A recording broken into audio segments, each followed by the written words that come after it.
Chief meteorologist for KABC and a Los Angeles legend, Dallas Raines. Hey.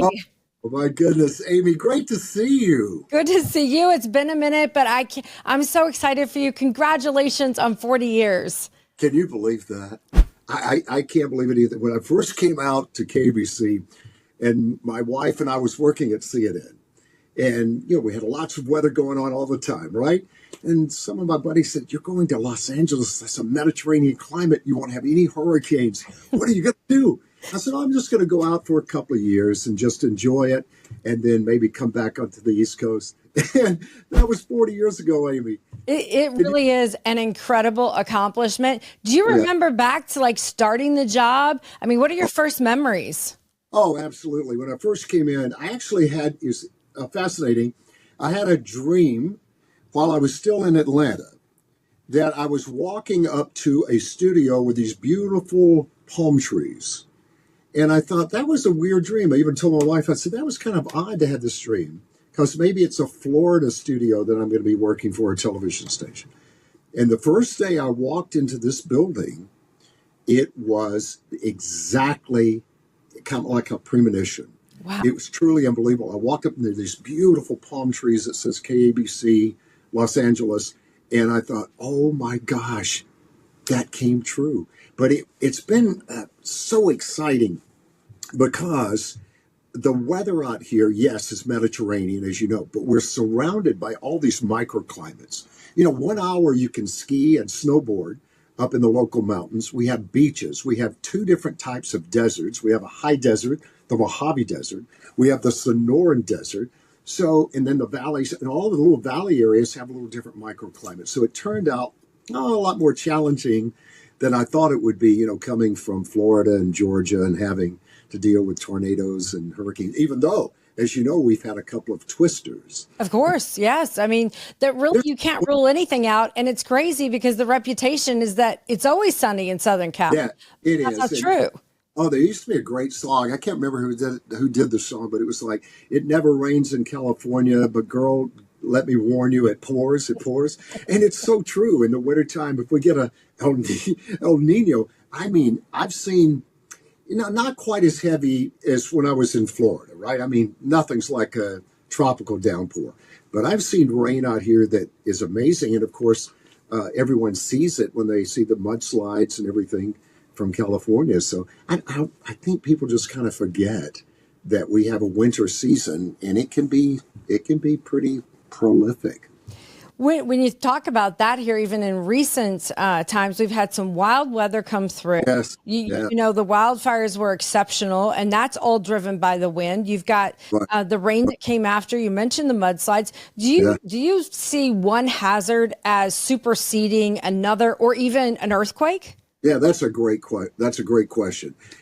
Obviously, the worst things that can happen, and I've been through two big earthquakes. I've been here so long.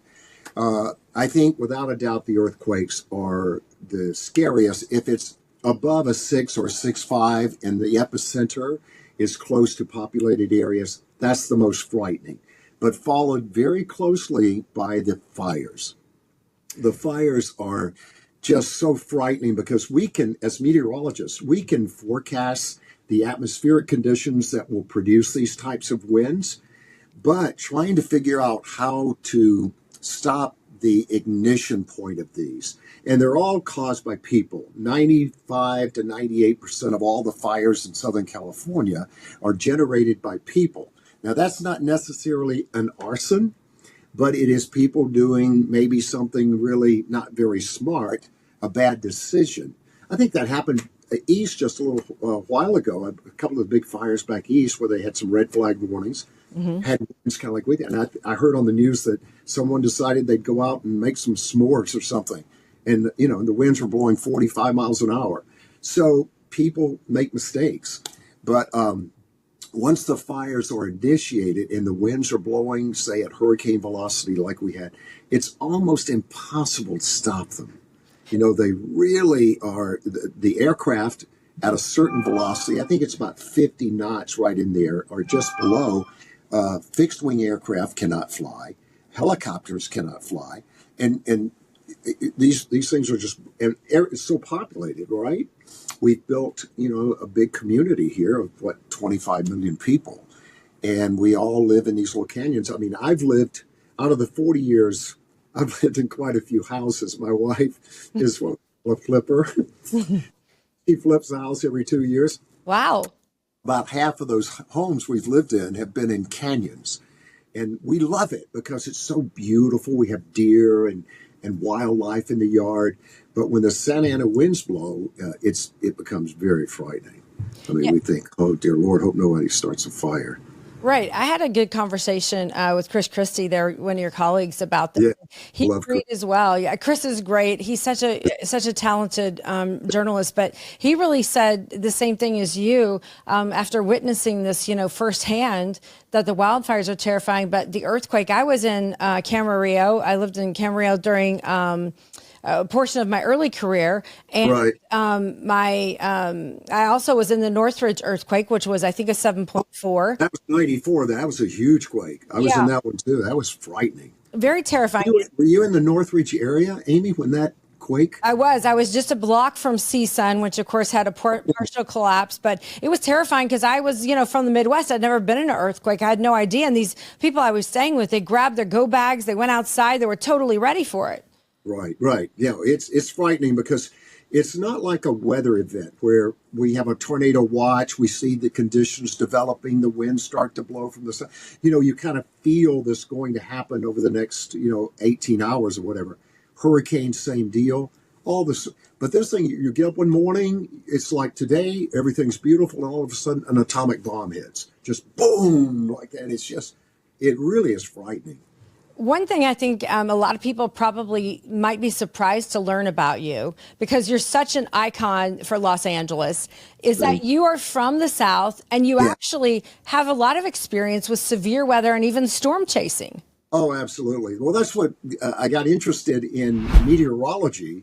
I was in the 6th grade. And I've noticed over the years, talking to a lot of my colleagues did the same thing that I did. Some people lived in the Northeast and a nor'easter hit when they were a little boy, a little girl, and they became fascinated. Well, mine was a tornado. We had a tornado warning for my school. In my school, we were in the second floor. We had all these glass looking out the windows, looking out to the west, and lots of trees, of course, in the south. And they said, you need to get down in the basement. Everyone. And I thought, wow, I'm going to hide in a closet. And so I hid in a closet. I'm in the 6th grade, right? I hide in a closet. And when I hear that everyone is evacuated from the room, I come out. And I'm staring out the window, and there's this funnel cloud coming right. It hadn't touched down. It's a funnel cloud, but the tops of the trees were like, and then all of a sudden I was being lifted up. But it was Coach McElby, the football coach. He grabs me, says, you are one crazy little guy. What are you doing? And it touched down in a pecan orchard east of our little town I grew up in Georgia. And I had to have my mom and dad drive me out there because I was in the 6th grade. And I saw these huge pecan trees just ripped out of the ground. And at that time, Amy, something just really snapped and said, you need to learn how this happens. And so I remember at the time, being older, my mom had just bought a set of World Book encyclopedias, which was so cool. And I read every single thing I could on weather in those encyclopedias. So that's kind of how it started, right? Right. So, yes, I was used to living in Georgia, Florida, going to school to Florida State, seeing a lot of tropical weather. And then I tornado chase every year, too. That I can. Sometimes I'll miss a season, but I generally go out with Tempest Tours. I don't know if you know Bill Reed, great guy. Of course. And I go out with him every year to get back in the action and, get my forecasting skills up for that too. But there really is nothing like seeing the weather in person, but it does take an adventurous spirit. It does take a little bit of courage to get out there and do it, because even when you know what's going to happen, these are intense. This is Mother Nature's force right in front of you. It's so true. The first twister that I was really close to, I was a little disappointed in myself in how frightened I was. I'm not a macho guy, but I was really, ready to get in this twister. And when it formed, I was in southeastern Colorado, and it literally, we'd been following this supercell for like an hour. And then all of a sudden it produced. And when it did, the funnel was right over me, and it just came down. I was within an eighth of a mile. And of course, it was this huge debris field spinning up before the actual vapor funnel made it to the ground. And I jumped in the car, and I hit the I hit the throttle and just went, I'm out of here. And I did stop, of course, to go back and see everything, but I was really nervous. I thought, man, this thing is gonna, it's gonna kill me. I'm so close to it. So it takes a little to get out there and do it. It's not for everybody, but it's not for the faint of heart, that's for sure. But you're a bold guy. I mean, when you talk about hitting the throttle, you also have become, are you officially a race car driver? Is that how I would describe it? SCCA license, which is a regional license that I got when I first came out. I'd always loved racing when I grew up in Georgia. Most Georgia kids love NASCAR. And my good buddy's father owned a Oldsmobile Cadillac dealership. And every Saturday night, my buddy Steve, whose dad owned the dealership, we would go down and get some junker off the used car. Like, it was usually a Volkswagen Beetle. And then we would go out in these cornfields, and we would pretend like we were Formula One racers. We would make little races. And then when I came to California, I was invited to race in the Grand Prix of Toyota. It was used to be Toyota's, now it's Acura, of Long Beach. And so it would be a celebrity race along with professionals. And so I started driving, and Danny McKeever, who was Fastlane, said, man, you're pretty good. You're going to qualify in the front row, and you've got good skills. So I kind of fell in love with it. Then I bought a race car. I bought a little Porsche Cayman, which is a little mid-engine Porsche, and I set it all up for the track. And usually 4 or 5 times a year I get out to the track. As a matter of fact, I'm going next weekend to Willow Springs to drive and enjoy it. So, yeah, I love the excitement of the car. And I got to interview Paul Newman back in the day. He was out here when I just came to Southern California, and we went out to Riverside, and I got to sit down with Paul Newman, who I really admired. He was already pretty successful with the Bob Sharp racing team. And Paul was one of those guys where the racing community immediately thought, celebrity actor, he's not very good. He's just going to make money for for Bob Sharp Racing. And it turned out that he was an excellent driver. And I was listening to him, and I said, I'd like to do that. So, but Paul had more talent than I had. And plus, he was in a position to do that. But it's really fun. It's a challenge to try in road racing. I like road racing, not necessarily like drag racing. So I like the techniques of trying to enter the corner correctly, hitting the apex of the corner. Your throttle is right, your brakes, everything's right to get the very fastest time you can get around the track. It's thrilling. Yeah, that sounds like you should come out. I'll take you for a ride. Oh, I would love that. That sounds like a lot of fun. I grew up in Indiana, so the Indianapolis 500 was huge in our family. Yeah, of course. Yeah. I love the Indy 500.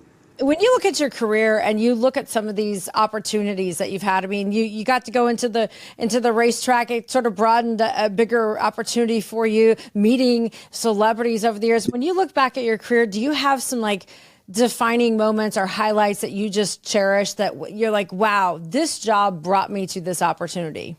So a friend of mine who was also a Porsche instructor, race driver, called me, and he has a plumbing business. He called me, he said, hey, you want to go over? I'm going over to Van Halen's house. I got to do some work there. And they also, all those guys liked racing. So they all had Porsches, and they would race. And I said, sure, I'd love to go. And so I go up, and we go to the property, beautiful property in the Hollywood Hills. And I'm standing there just looking around, and Eddie Van Halen comes down, walking down this pathway. And he says, wow, Dallas, I really love watching you do the weather on TV. And I said, oh my gosh, meeting you is unbelievable. One of the greatest guitarists ever, right? He says, come on, let's walk down to my little studio. So we walk down to his studio, and he has all these beautiful guitars, Amy, on the wall and everything. He takes one off and just starts playing for me. Just he and I are the only people in there. Oh my goodness. It's the old Kink song, You Really Got Me. dun, dun, dun, dun, dun, dun, dun, and he plays that, and I said, "How did I get here?" I mean, I just had to pinch myself. It was Eddie Van Halen. Last year I interviewed Paul Newman. It's just it has been quite an experience, working here in Southern California, but exciting. Yeah. But I think that was one of the coolest things ever. I mean, I called everybody I knew and said, "Yeah." I can see why. That is an epic story right there. It's incredible. I also look at the things that you have accomplished. I mean, you're a father. You and your wife actually put out the books. I love the Oh, idea of putting this book out. Tell people a little bit about what it's about, because it's kind of the beauty of weather in a way. it really is. We tried to do something kind of all encompassing around Chester, our little dog. So Chester learns about the structure of the atmosphere, and he goes up in a hot air balloon. And so he goes up through the layers of the atmosphere, and it so happens that a huge thunderstorm gets close to them. The balloon gets in trouble. They all survive, but Chester learns a little about the weather. And my wife did all the work. Amy, God bless her, she did everything. I just kind of helped with the weather part. And our plan was to do a whole series. We're going to do Chester is in a tsunami, Chester is in a hurricane, a nor'easter, whatever. And we had all these planned out. And my wife was so exhausted after doing the first book that we just kind of leveled off, and we haven't gone back to that yet. But we're kind of thinking, well, maybe whenever I retire, maybe we'll get, do the books again. But thanks for even noticing. It was fun to see people. We had quite a few people that would email us and say, we got your little book, and I've been reading it to my kids, and they love it.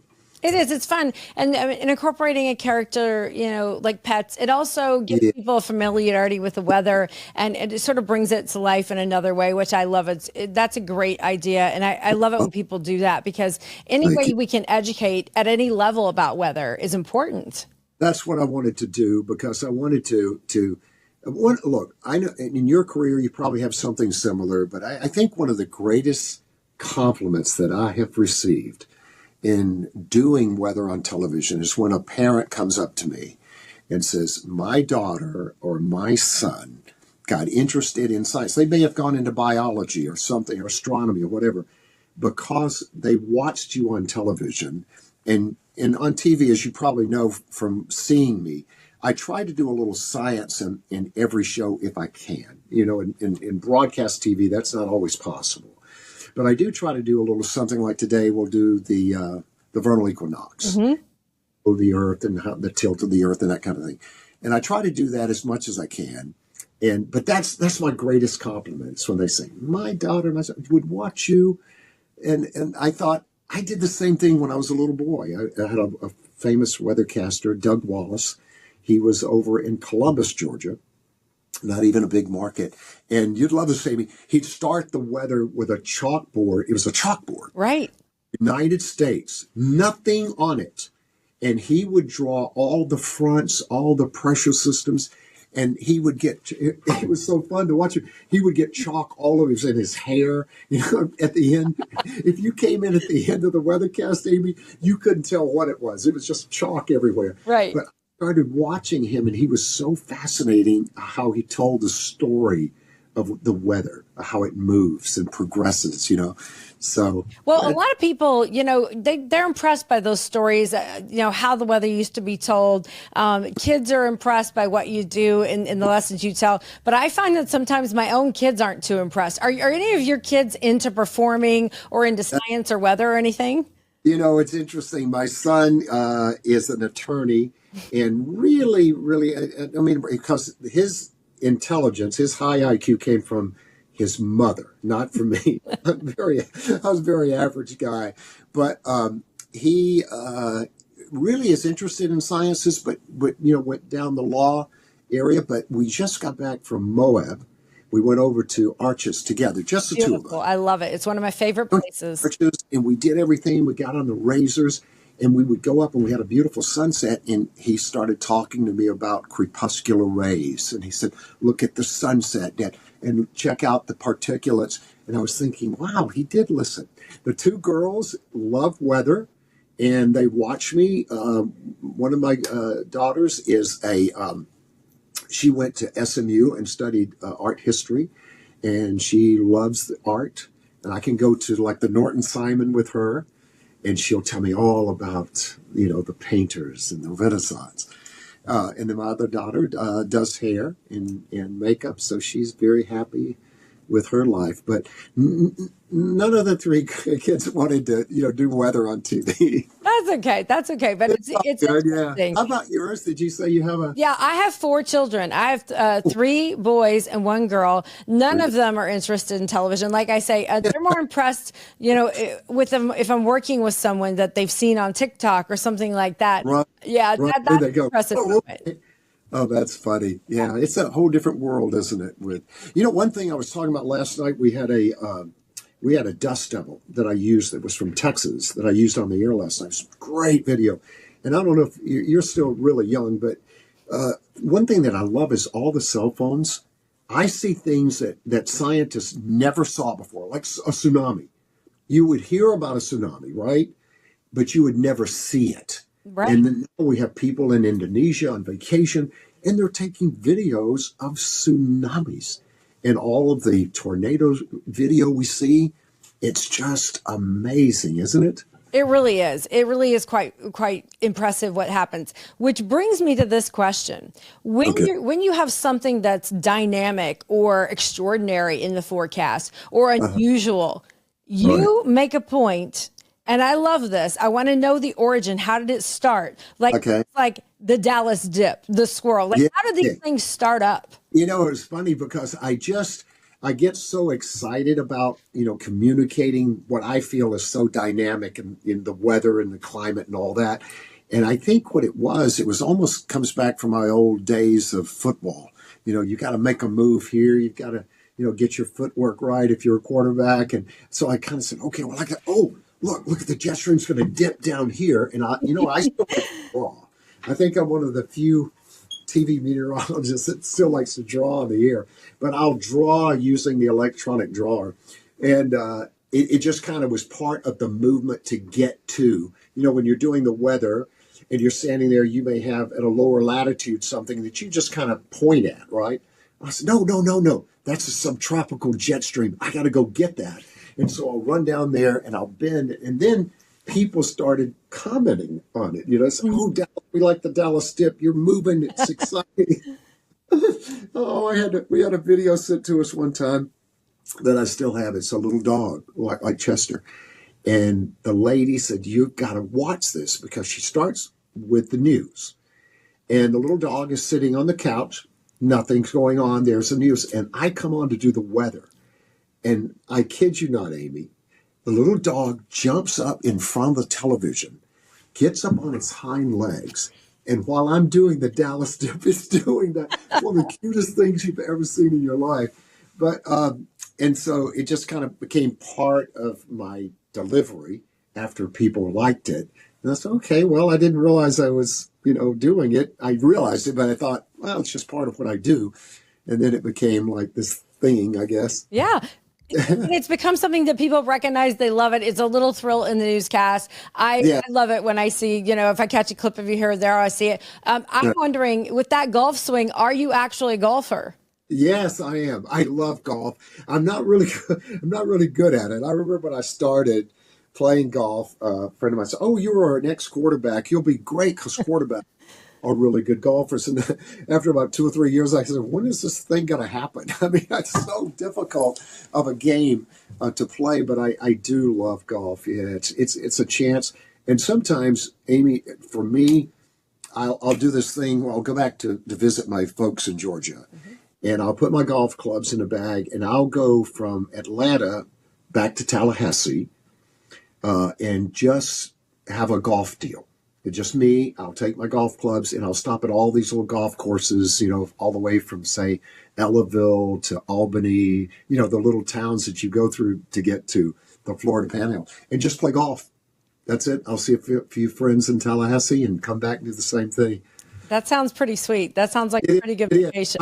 And I always go out usually late afternoon when it's not crowded. Because I like just the serenity. It's almost like a prayer time for me, and meditation and prayer time.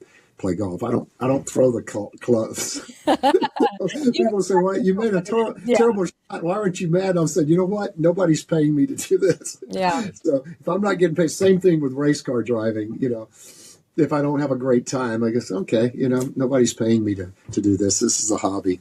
At this point, Dallas, in your career, is there anything that you want to do that you haven't done, or anything that you want to see that you haven't seen? Wow, that's a great question, Amy. I think for me at this point, I just love doing it so much. I'm trying to figure out, and I think a lot of people, men and women, when they get to my age and get to where they are in their careers, you try to figure out, okay, there's only so many quarters in the game, and I'm in the fourth quarter. So I think, okay, do I want to keep working, which I enjoy, or do I want to take a little bit more time to do things like with my wife or with my grandkids and things like that? And that's where I kind of, at that point right now, I'm trying to figure, okay, what do I do? I still love working and I enjoy the audience, but I can't just hop off and run up to Mammoth right in the middle of the week. Right. Because I have a job. So I think that's probably what I'm looking. And then from a day to day, I really love some of the great new graphics that I call them the young folks come up with that I can use and implement on my shows. Because I do like the show to be not only informative, but in a way that you get the data you want, the 7-day forecast, but why the weather and the earth sciences happen the way they do. And now I can get great graphics. Like last night I had the dust devil, right? And then I had a beautiful graphic that my producer, Philip, made for me that shows, the heating of the earth, the rising of the warm air, the cooler air circulating, the Coriolis parameters. I mean, it was like so much fun. Well, making it entertaining is one of the things you do best, Dallas. And I appreciate you taking the time to visit with me a little bit. Oh, it was so great, Amy. I feel like I would like to have another conversation with you because we talk too much about me. I want to hear all about you. Right, too. right. I mean, when I think about you, we have a connection a little bit because we were a Jeopardy question together. Do you remember that when they put our names up together? I saw that. Wasn't that great? That was so cool. Had a professor called me from Florida State when that happened. He said, you've made it when you're on Jeopardy. Okay, I made it together. That was our sign. So I guess our names mean that we were born to do the weather. Do you feel that way? I do. With Amy Freeze and Dallas Rains, I tell my mom, and people, I'm sure people ask you, oh, that's a stage name. I said, no, Rains is the family name. We go all the way back to, the 1800s, my family, Rains. And then Dallas was the doctor who delivered me. Back when I was a little boy, the doctor would actually come to your house with a black bag, the shots were here, and I'd run and hide. But his Dr. Robert Dallas. And so my mom loved him. So I got Dallas as a first name and Rains as a family name. So meant to be, huh? It is meant to be. Before I leave you, you know what I want to do with you so that I have this memory forever? I want to do it tonight at 11 with you. Okay, let's do. I love that. When I go out in public, we always do that for our last thing. So when you're ready, get ready. You got to shoot your right fist up. Okay, I'm ready. Okay. Tonight. At 11. 11. Yeah. I love it.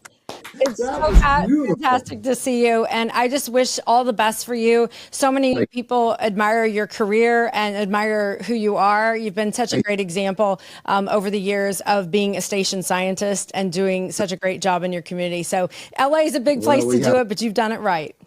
Thank you so much. And to all of our viewers out there, your viewers and other meteorologists that are interested in TV or working, keep up the great work. Thank you, Amy. Thanks, Alice. See you.